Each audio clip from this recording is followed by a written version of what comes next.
Bab 5. Keberanian setiap hari. Sebelum saya menemukan tanda pagar 5 sekondrule, jika Anda meminta saya memberikan contoh keberanian, saya akan memberi Anda daftar pembuat sejarah. Saya tidak akan pernah mengatakan bahwa keberanian adalah hal yang diperlukan dalam beberapa hari untuk bangun dari tempat tidur, berbicara dengan atasan Anda, mengangkat telepon, atau mengukur timbangan.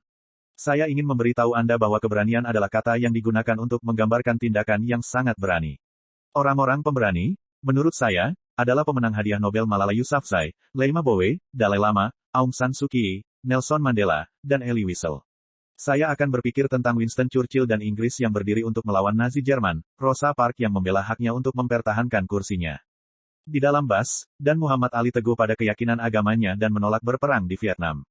Saya pasti teringat pada Helen Keller, yang berhasil mengatasi ketidakmampuannya untuk memperjuangkan hak orang lain, tentang Sir Ernest Shackleton, yang mengatasi rintangan yang mengejutkan untuk menyelamatkan awak Endurance, atau Galileo, yang menantang gereja ortodoks untuk memajukan ilmu pengetahuan.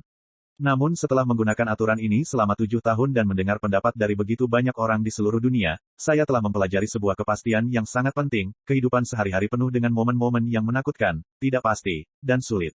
Menghadapi momen-momen ini dan membuka peluang, keajaiban, dan kegembiraan dalam hidup Anda membutuhkan keberanian yang luar biasa. Keberanian adalah apa yang tanda pagar 5 sekondrule berikan kepada Anda. Peraturan tersebut memberi Jose keberanian untuk percaya pada nilainya dan meminta kenaikan gaji. Suatu kali dia meminta satu dan mendapatkannya, dan ada kejutan menunggu di gaji berikutnya, yang lebih besar.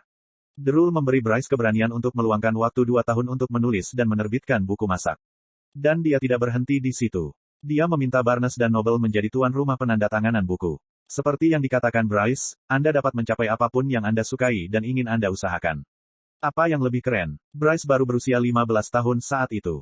Peraturan tersebut membantu Martin melewati 9 tahun, satu demi satu alasan. Dan menginjak rem dengan keras untuk kembali ke sekolah dan mengejar gelar master kedua yang akan memberinya karir yang lebih memuaskan.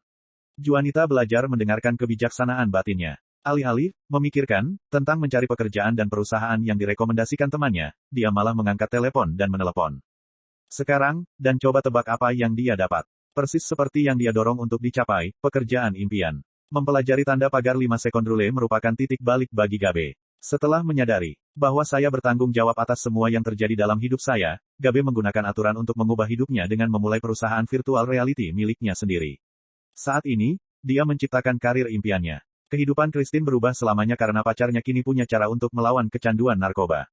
Setiap kali dia merasakan keinginan untuk kembali ke salah satu obat tersebut, dia menggunakan tanda pagar 5 sekondrule untuk melawan kecanduannya dan melatih kembali pikirannya.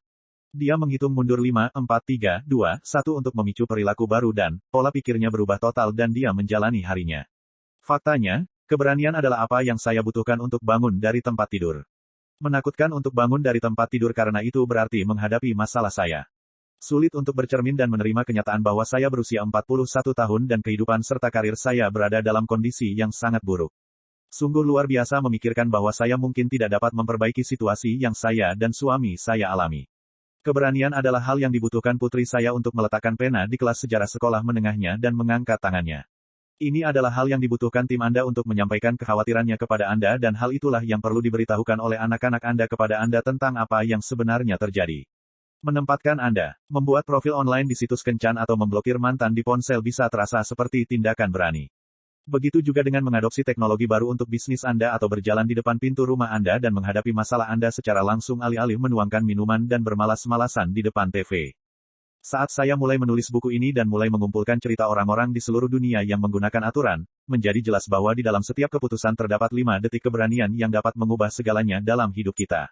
Semakin banyak kata keberanian muncul, semakin saya mulai bertanya-tanya apakah ada sesuatu tentang salah satu momen paling bersejarah dari keberanian yang dapat membantu saya lebih memahami hakikat keberanian itu sendiri. Orang pertama yang terlintas dalam pikiran adalah Rosa Parks. Anda mungkin tahu cerita tentang bagaimana Rosa Parks memicu gerakan hak-hak sipil Amerika modern pada suatu malam yang dingin di bulan Desember tahun 1955 ketika dia diam-diam menolak menyerahkan kursinya di bus untuk penumpang kulit putih. Momen keberaniannya mengajarkan kita semua bahwa bukanlah tindakan besar yang mengubah segalanya, tetapi tindakan terkecil dalam kehidupan sehari-harilah yang bisa mengubah segalanya. Dia tidak berencana melakukan apa yang dia lakukan malam itu. Nyonya Park menggambarkan dirinya sebagai tipe orang yang berusaha, berhati-hati mungkin untuk menghindari masalah. Satu-satunya hal yang dia rencanakan untuk dilakukan malam itu adalah pulang ke rumah setelah seharian bekerja dan makan malam bersama suaminya. Itu hanya sebuah malam, seperti malam lainnya, sampai satu keputusan mengubah segalanya. Karena penasaran, saya menggali dan meneliti segala hal yang dapat saya temukan tentang Ni Park, mulai dari arsip nasional, biografi, wawancara radio, dan artikel surat kabar. Apa yang saya temukan sungguh luar biasa. Hanya beberapa minggu setelah penangkapannya, dia memberikan wawancara radio kepada Sidney Rogers di Radio Pasifika dan situs arsip nasional mempunyai rekamannya. Begini cara dia menggambarkan momen bersejarah itu dengan kata-katanya sendiri. Saat bus berangkat keluar kota pada pemberhentian ketiga, penumpang berkulit putih sudah memenuhi bagian depan bus.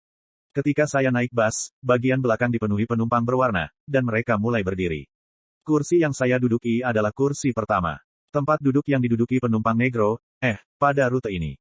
Sopir memperhatikan bahwa bagian depan bus dipenuhi penumpang berkulit putih, dan akan ada 2 atau 3 pria yang berdiri. Dia menoleh ke belakang dan meminta kursi yang kami tempati. Penumpang lain dengan enggan menyerahkan tempat duduknya.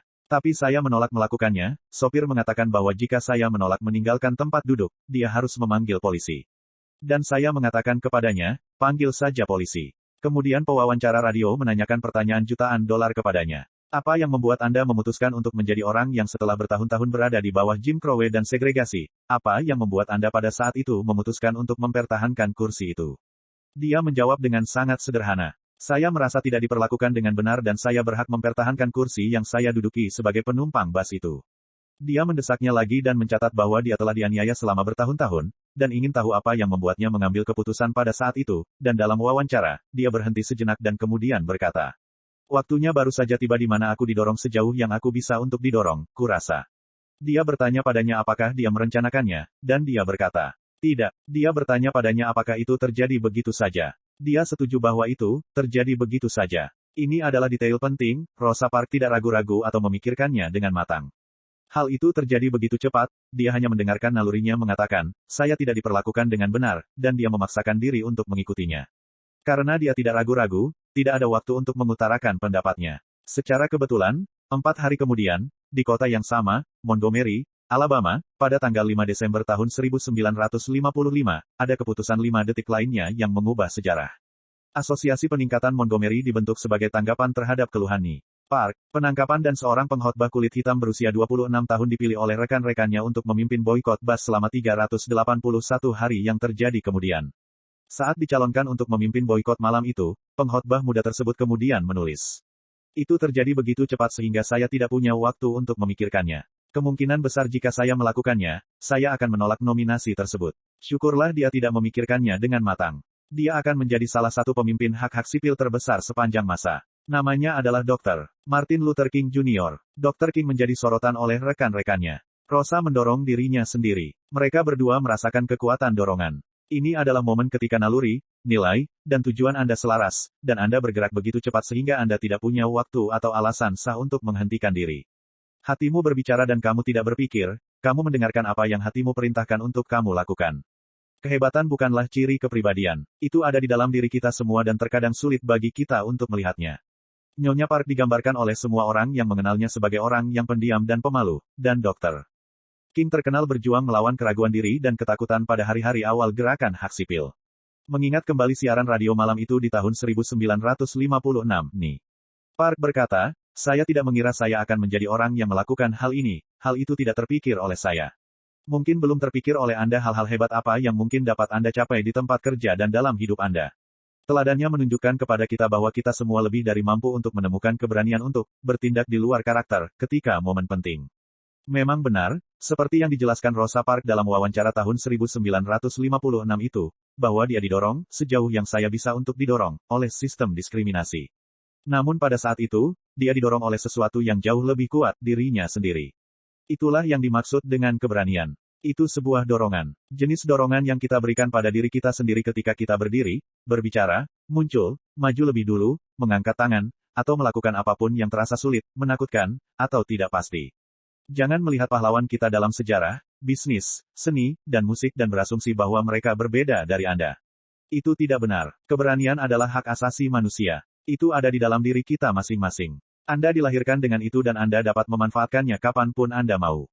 Ini bukan soal kepercayaan diri, pendidikan, status, kepribadian, atau profesi. Ini hanyalah masalah mengetahui cara menemukannya saat Anda membutuhkannya. Dan saat Anda membutuhkannya, Anda mungkin akan sendirian. Anda hanya duduk dalam rapat di tempat kerja, berdiri di dapur, naik kereta bawah tanah, melihat ponsel, menatap komputer, atau memikirkan sesuatu, dan tiba-tiba, hal itu akan terjadi. Sesuatu akan terjadi, dan naluri Anda akan menjadi hidup. Anda akan memiliki keinginan untuk bertindak. Nilai-nilai dan naluri Anda akan memberitahu Anda apa yang harus Anda lakukan. Dan perasaan Anda akan berteriak, tidak. Itulah momen dorongannya. Anda tidak harus memiliki semua jawabannya. Anda hanya perlu mengambil keputusan dalam 5 detik berikutnya. Dan sendirian di depan komputernya memikirkan untuk mendaftar kelas musim panas. Dia ingin mendapatkan gelar sarjananya tetapi pada usia 44 tahun, gagasan untuk memulai sebagai mahasiswa baru bukanlah hal yang menakutkan. Keberanian adalah hal yang dibutuhkan Christine saat dia mengikuti rapat pemasaran di Plano, Texas. Dia mempunyai ide bagus untuk dibagikan tetapi bertanya-tanya, apakah ini akan terdengar bodoh? Tom sedang berdiri di sebuah bar di Chicago. Saat dia melihatnya, dia tidak bisa memalingkan muka. Dia bisa berbalik ke arah teman-temannya dan berpura-pura peduli dengan pertandingan sepak bola yang sedang mereka diskusikan, atau menemukan keberanian untuk mulai berjalan ke arahnya. Seluruh organisasi penjualan sebuah perusahaan perangkat lunak keuangan merasa putus asa di Nashville. Jumlah mereka telah mencapai 3 tahun berturut-turut, dan kuota baru saja didapat. Dibangkitkan lagi. Alice di Inggris perlu mendorong dirinya keluar untuk bisa berlari. Dia terinspirasi oleh temannya di Facebook, namun merasa putus asa karena sudah lama sejak terakhir kali dia berolahraga. Di belahan dunia lain, Patel tidak bisa berhenti memikirkan temannya yang putranya baru saja meninggal dalam kecelakaan mobil. Dia tidak tahu harus berkata apa, dan pikiran akan kehilangan putranya sendiri membuatnya takut. Dia berkata pada dirinya sendiri, akan lebih mudah jika aku menunggu beberapa hari, tapi keinginan untuk mengangkat telepon, mampir ke rumah. Untuk melakukan sesuatu tetap ada. Di Tiongkok, Xi baru saja menandatangani kontrak sebagai distributor lini perawatan kulit baru. Dia memiliki setidaknya selusin orang yang ingin dia hubungi. Dia melihat ponselnya dan ragu-ragu. Bagaimana jika mereka mengira aku memaksa? Di Queensland, Australia, Todd tahu persis apa yang ingin dia lakukan dalam hidupnya, dan hal itu bukanlah belajar hukum, melainkan pendidikan jasmani. Namun sebelum Todd bisa mengendalikan masa depannya, dia harus menghadapi kekecewaan orang tuanya. Dan Mark sedang berbaring di tempat tidur di Auckland, Australia, saat itu pukul 22.30. Dia berbalik dan menatap istrinya saat dia membaca bukunya. Dia ingin sekali bercinta dengannya, tapi dia menganggap dia sedang tidak mood. Dia ingin membungkuk dan mencium bahunya tetapi dia takut ditolak. Dia membutuhkan keberanian untuk bersandar padanya setelah berbulan-bulan merasa seperti teman sekamarnya. Kisah-kisah ini nyata dan hanyalah puncak gunung es. Mereka menyoroti perjuangan antara keinginan kita untuk mengubah hidup dan ketakutan kita akan hal itu. Mereka juga mengungkapkan kekuatan keberanian sehari-hari untuk mengubah segalanya. Seth Godin pernah menulis, bagian berbeda dari otak kita diaktifkan ketika kita memikirkan tentang apa yang mungkin dilakukan, bukan apa yang diperlukan. Saya percaya hal yang sama juga berlaku ketika kita berpikir tentang menjadi berani, daripada berfokus pada ketakutan yang sudah berhenti. Inilah perbedaan antara fokus pada solusi dan bukan pada masalah, dan perubahan kecil itu bisa membebaskan mental. Ada sesuatu yang kuat dalam menggambarkan perjuangan saya untuk bangun dari tempat tidur, perjuangan Patel untuk menelepon temannya, perjuangan organisasi penjualan untuk mencapai sasaran penjualan yang lebih tinggi, dan perjuangan Alice untuk melakukan tindakan keberanian sehari-hari. Bagaimanapun, keberanian hanyalah sebuah dorongan. Ketika Anda memaksakan diri, Anda mungkin tidak akan mengubah dunia, hukum, atau memicu gerakan hak-hak sipil, namun saya jamin Anda akan mengubah sesuatu yang sama pentingnya, Anda akan mengubah diri Anda sendiri. Hanya ada satu kamu, dan tidak akan pernah ada yang lain. Satu, itu kekuatanmu.